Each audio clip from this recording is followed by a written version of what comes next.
Hi and welcome again.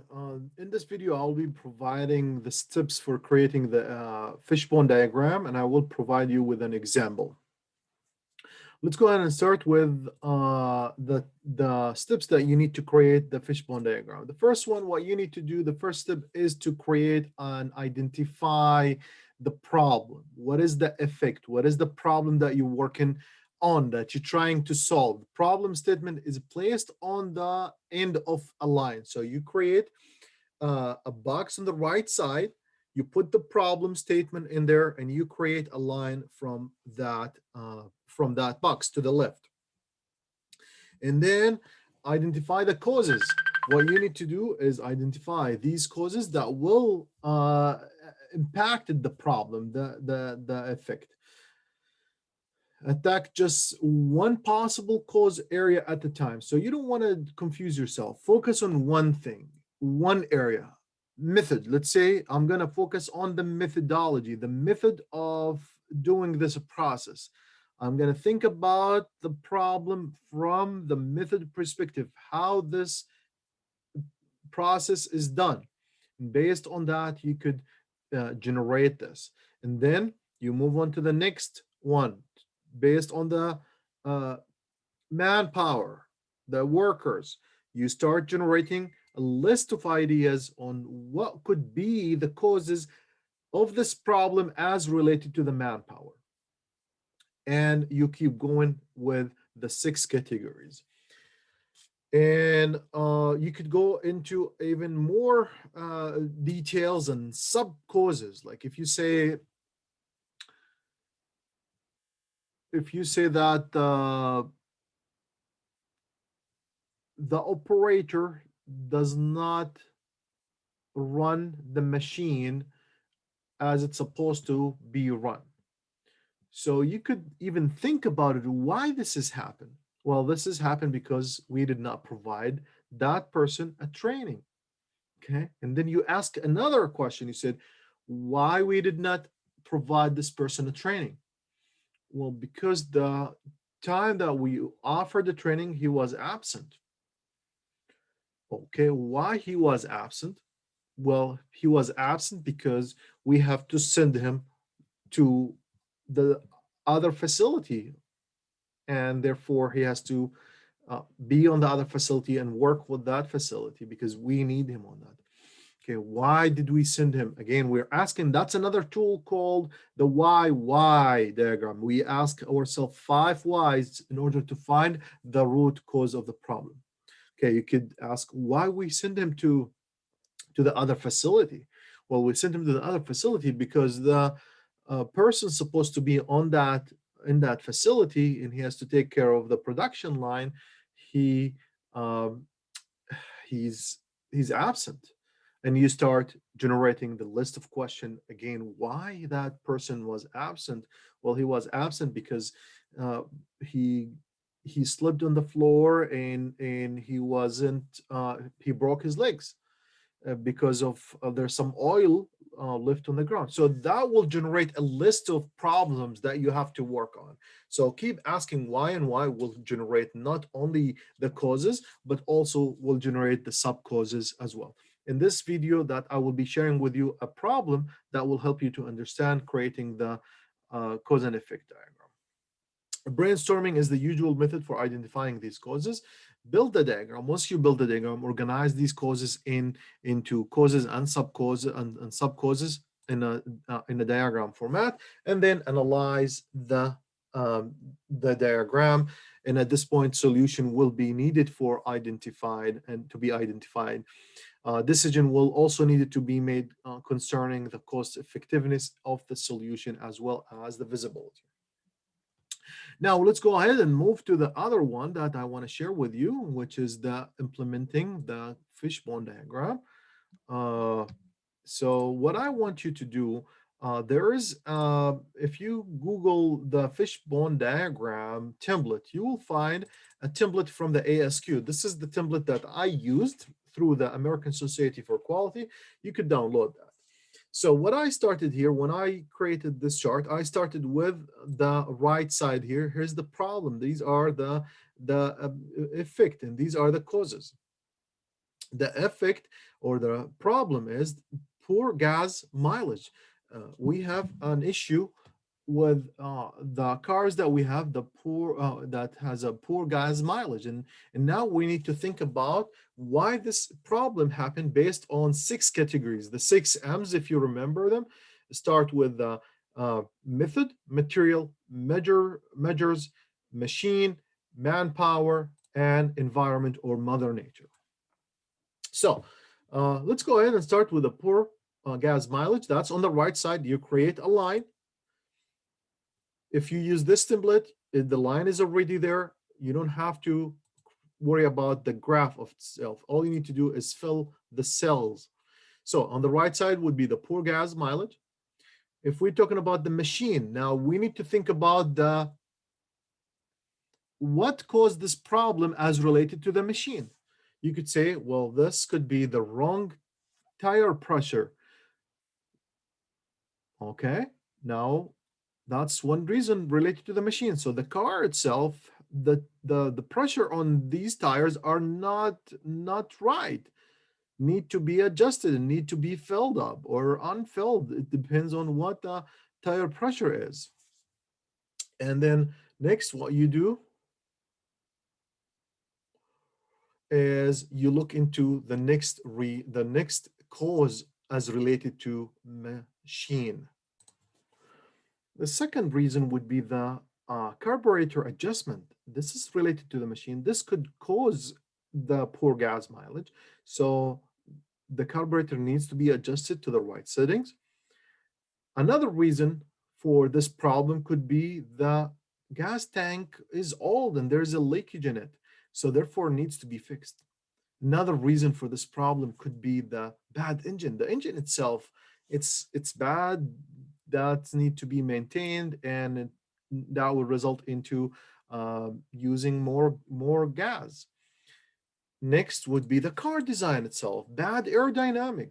The car design, the bad aerodynamic would result into excess usage of gas or poor gas mileage. Next would be rusty pipes. This rusty pipes could be leakage in the pipes between the gas tank and the engine, and that needs to be fixed. Maybe the material of the car, when they build the car, they put a heavy material that is not supposed to be there. The metal itself, the things that on the car itself could be heavy and resulted uh, in the poor gas mileage. Now, if we go to the manpower, let's take a look into, we have a poor gas mileage. This is the problem. And now we need to think about it from a human perspective as a people who using the car. So the manpower, the reason that I came up, and you could do more if you have more reasons. What you need to do is you say, okay, well, first of all, we have bad driving habits for these drivers. These drivers, they don't have a good driving habits. They have a bad driving habits that will result in a poor gas mileage. It could be these untrained drivers. You say, okay, maybe we did not offer them the right training. Could be the poor maintenance. The person who does the maintaining the car does not do the right job to maintain the car, and therefore will result in a poor gas mileage.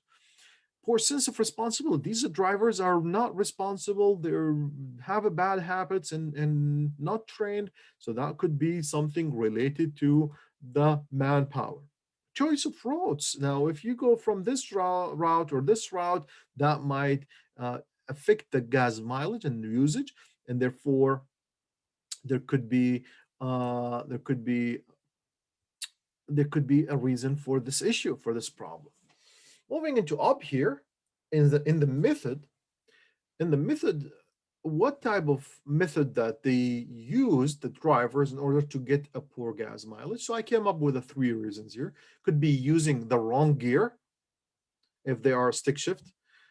They could maybe driving too fast. The way of driving is too fast, and it could be the these are the method that is called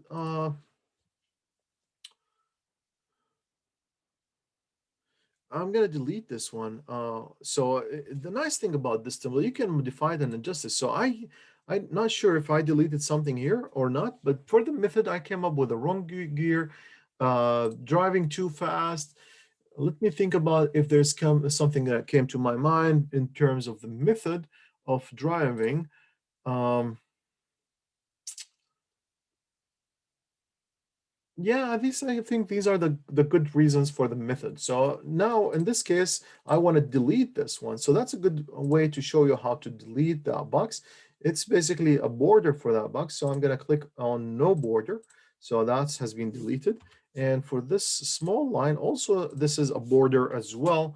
I'm going to select no border, and that would leave it with only two. So in the method, there's use the wrong gear, and driver or driving too fast. These are the two methods that I could think about it. There could be more. There could be more. So this is where the reason for a need for brainstorming session, not you only. You need to hear from everyone in the team and collect all these ideas and organize them into these categories. All right, moving into the material. The material could be the wrong type gas that we're putting into this vehicle. Could be the wrong type of oil that when we change the oil that does not match the engine that we have, and that would result into using more gas, and that would result into poor gas mileage. Could be the oil itself, it's old and it's not maintained. That would be the material that's related to the material. Wrong size tire size, maybe the size of the tire itself, and this is part of the material. It will result into poor gas mileage. Unneeded accessories. Maybe this vehicle has so many accessories just to make it fancy and so on, and that would result this material, the extra accessories would result into poor gas mileage. So it is again what we need to do. I want to train you that when you think about the problem, think about the reason for this problem, what the causes of this problem based on that particular category. So we're done with the machine, we're done with the manpower, we're done with the method, we're done with the material, and now we have a better understanding of the situation of this problem. We dig deep into the problem. We now understand what's the causes, the possible causes. Again, these could be not true, but these could be the possible causes. All right, moving into the measurement. Well, maybe we have a poor gas mileage because into the computer error. The computer in the car is not calculating the things right. They could be possible. Could be the air valve is not working. This is part also of the measurements. Like when you see the air valve on the tires show the wrong air pressure in the tire, that would result into letting the driver put more air in the tire. So that would be something related to the measurement will lead to poor gas mileage. Maybe improper calibration. Now, if there's the carburetor need to be calibration, that could be the wrong measurement as well. Wrong maintenance schedule. Maybe if we look into the maintenance schedule, we see, okay, well, this is once we review the maintenance schedule, we say, oh, this vehicle has not been maintained for a while. If it's supposed to be maintained every month, but actually it's not. Last month there's some issue in the schedule that resulted in not maintaining. So that could be related to measurement. And the wrong input could be like the person who who entered the mileage into the computer, enter it in the wrong way, and that would result into a wrong measurement. So these all the reasons as related to the measurement will lead to the problem, which is the poor gas mileage. And the last factor that I lifted to the end, which is the environment, Mother Nature, that could be the road surface, will result into gas mileage. The city is not maintaining these roads, and therefore the surface of the road, it's resulting in poor gas mileage. Air temperature itself, we're living in a unique city where it has the air temperature is too hot, and that would result into more gas needed. And this could be a reason. Could be the traffic volume. We live in a big city where drivers can face a lot of traffic jams, and that would result into poor gas mileage. air pressure into the we live in a mountain. That would be maybe could be a high pressure on the air, and that would result maybe into a poor gas mileage. Road incline also, that would be could be a reason. All the roads for in this city are uh, we have to go through the mountains and so on. That would be result in a poor gas mileage. All right, so that's the end of the video. I hope this is help you guys to create a cause and effect diagram based on this template. This template is from the ASQ. So if you type uh, fishbone diagram ASQ, you will find out this Excel sheet, Excel template that you could use it to create your fishbone diagram. Fishbone diagram, it's a very unique tool that we will use as a problem solving tool, and this will help you and your team to find the root cause of the problem through recognizing or organizing these causes into these six categories, which eventually will result into this. But this is a systematic way that will help you to solve the problem. And now something related to this, once we look into these problems, we're going to talk about the YY diagram in the next video. I'll see you in the next video.